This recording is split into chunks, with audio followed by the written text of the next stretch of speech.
ఆ little mermaids తర్వాత ఎన్నో ఒపేరాస్ కి, ఎన్నో పెయింటింగ్స్ కి, ఒక బుక్స్ కి, ఒక కాస్మెటిక్స్ కి అన్నందుకు డిజ్నీ ఫిలిమ్స్ కి కూడా ఇన్స్పిరేషన్ గా అయింది. ఇది ఒక అద్భుతమైన కథ. ఇందులో ఒక మెర్మైడ్ ఉంటుంది. ఆ మెర్మైడ్ అనేది ఒక మనిషితో ప్రేమలో పడుతుంది. అండ్ తర్వాత వేరే వేరే ఈవిల్స్ తో గొడవ కూడా పడుతుంది. తర్వాత వాటన్నిటిలోని గెలిచి ప్రేమలో సక్సెస్ అయ్యి తన జీవితాన్ని మనిషిగా హ్యాపీగా జీవితాన్ని కంటిన్యూ చేస్తుంది.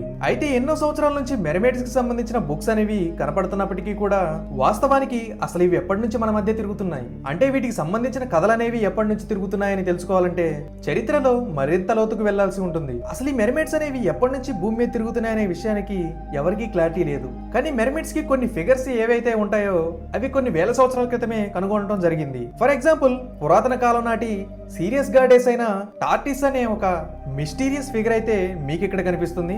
దీన్ని మీరు అబ్జర్వ్ చేసినట్లయితే దీని బాడీ మొత్తం చేప బాడీలా కనిపిస్తూ ఉంది, కానీ తల మాత్రం మనిషి యొక్క తలలా కనిపిస్తూ ఉంది. అండ్ ఇది కూడా వాటర్ మెర్మిడ్ లాగే కనిపిస్తూ ఉంది. ఇలాంటి క్రియేచర్స్ మరిన్ని టినీ ఫ్లినీ ఎక్స్ అనే ఒక నేచురల్ హిస్టరీ బుక్ లో లాథర్ ఆర్డర్ అయిన ప్లినీ ది ఎలర్డ్ అనే ఒక వ్యక్తి లాటిన్ భాషలో రాయడం జరిగింది.